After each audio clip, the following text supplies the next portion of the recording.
Bienvenidos a Isla Adentro. Estamos en el lago Enriquillo y en sus alrededores.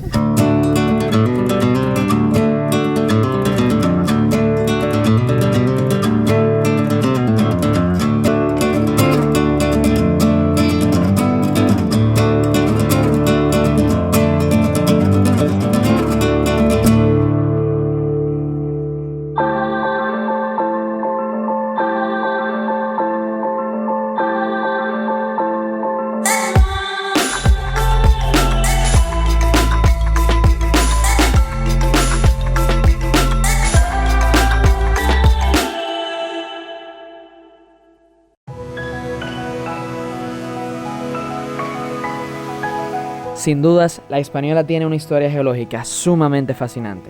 En sus 76.192 kilómetros cuadrados podemos encontrar una variedad de fauna, flora y paisajes únicos en nuestra región. Es por esto que muchos de nosotros decimos que vivimos en nuestro propio microcontinente. Por eso no podíamos dejar de incluir en nuestra lista de viajes a una de las pruebas más palpables del accidentado pasado geográfico de nuestra isla. Y por si fuera poco, es también el punto más bajo del Caribe y el lago de mayor extensión de las Antillas. Conozcan el lago Enriquillo. Sus aguas hipersalinas son casas de flamencos, cocodrilos americanos y de 2 especies de iguanas endémicas. A 5 horas de Santo Domingo, conocer todo lo que ofrece la provincia de Independencia puede ser un trabajo de meses. Pero, como dicen por ahí, el que mucho abarca, poco aprieta. En esta ocasión vamos a recorrer La Descubierta y Jimaní. Ambas son zonas que durante los últimos 10 años han sufrido distintas tragedias. En este episodio estamos buscando un poco de esperanza. Vamos a conocer una persona que vivió la tragedia de Jimaní y también vamos a conocer la comunidad de La Descubierta. Y aquí, en La Descubierta, vamos a conocer a un hombre con una propuesta.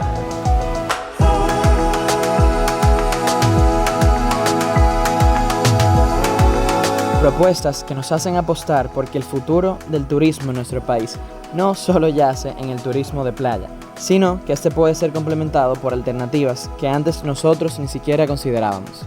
Pero primero vamos a conocer un poco de la zona y su gente. Cuando ustedes vengan se van a dar cuenta de que esta es una zona muy seca y a pesar de eso ha sufrido 2 grandes tragedias relacionadas con cuerpos de agua.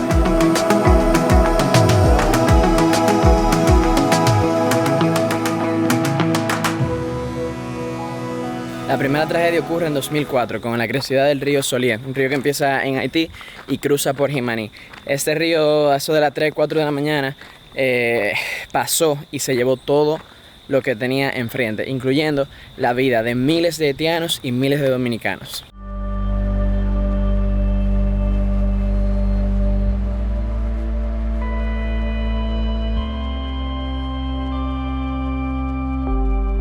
Mi nombre es Tomás. Yo soy de Cacique Enriquillo, de la parte de Haití, que yo soy.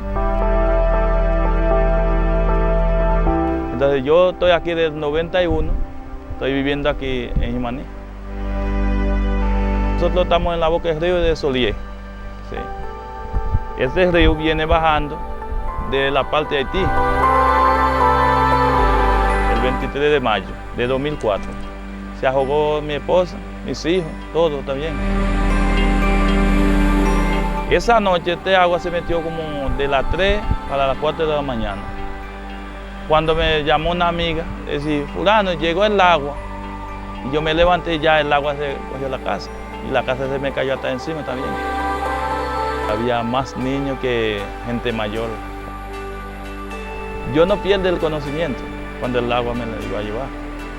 Yo fui nadando hasta llegar al río.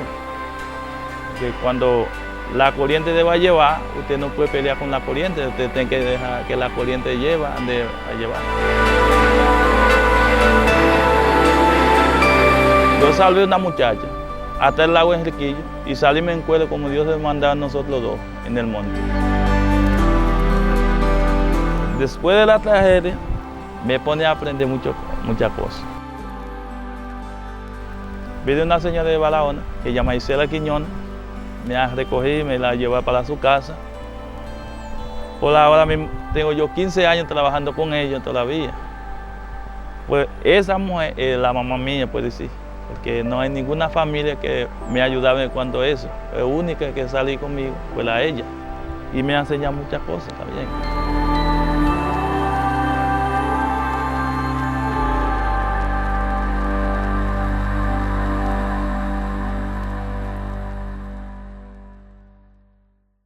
A diferencia del río Soliet, que sorprendió a toda una población en una madrugada, el lago Enriquillo no sorprendió a nadie. Fue aumentando el nivel paulatinamente, pero igual hubo muchísimas pérdidas. Muchas personas perdieron su tierra, igual sus casas, sus cultivos, su ganado y su forma de sustento. Ahora mismo en el Nuevo Cachón, el trabajo que hay es limitado. El incremento del tamaño del lago se debe probablemente a que el ciclo del agua de esa zona se vio afectado por el aumento de la temperatura de los océanos y el contenido de humedad de la zona. Yo aquí en la descubierta estoy desde el 2001. Bueno, lo que yo hago, yo trabajaba agricultura y la tierra que yo trabajaba la cogió el lago después que subió. Entonces al subir el lago ya no hay tierra que trabajar, no tenemos dónde trabajar. La laguna todavía no se ha retirado. Sí, pero de todas formas tenemos que buscar qué hacer porque no podemos estar esperando esperar que el agua se retire y que para trabajar. Mire, tal vez los hijos de uno lo vean, pero tal vez uno no, porque subió demasiado y se ha estado alejando un poco, pero muy mínimas cosas, no mucho. Me gustaría que hagan por la descubierta, porque tengo mis hijos en la descubierta que puede ser el día de mañana se benefician de descubierta.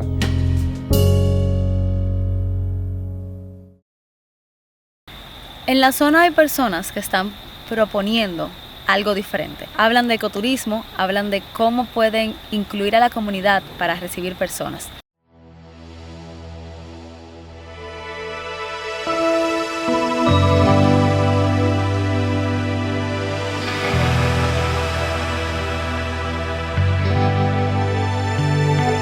Estamos en el borde norte de la Reserva de la Biosfera Jaragua-Bauruco-Enriquillo, que es un primer corredor ecológico creado aquí en el país por el alto nivel de endemismo que hay en esta zona. Esta es una zona que por su alto potencial en cuanto a atracciones ha sido muy subvalorado hasta ahora.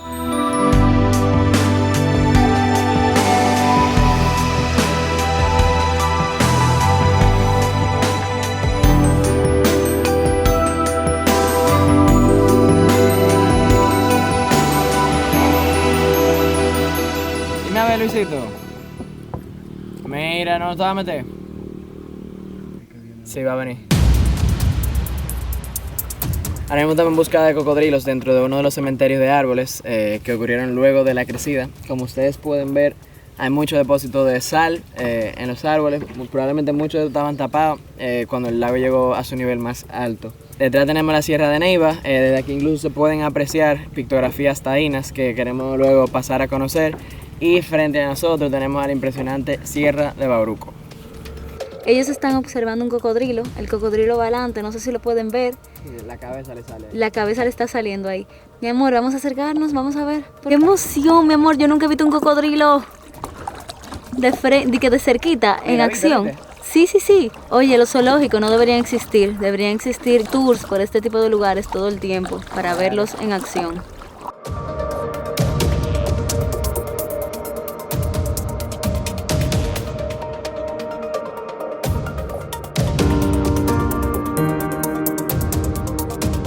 También se quiere apostar al ecoturismo, el turismo que realmente más se puede aplicar en unas zonas así, rodeadas de tantas zonas protegidas, pero eso solamente es posible si a los pobladores de esta zona se le da algún incentivo a proteger el medio ambiente, la biodiversidad, los recursos naturales, y de que se beneficien de esa concurrencia de un turismo ecoturístico que puede tener mucho auge aquí en la zona.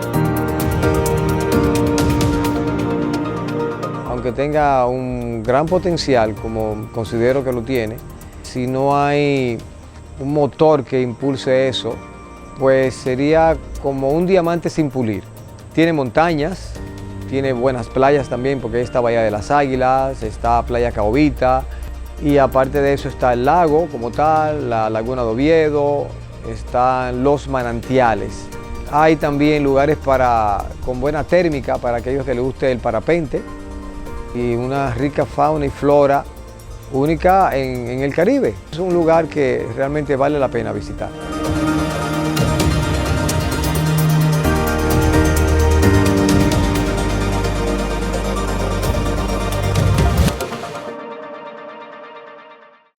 Se acerca la hora de regresar a casa, no sin antes preguntarnos cómo será el futuro de esta zona.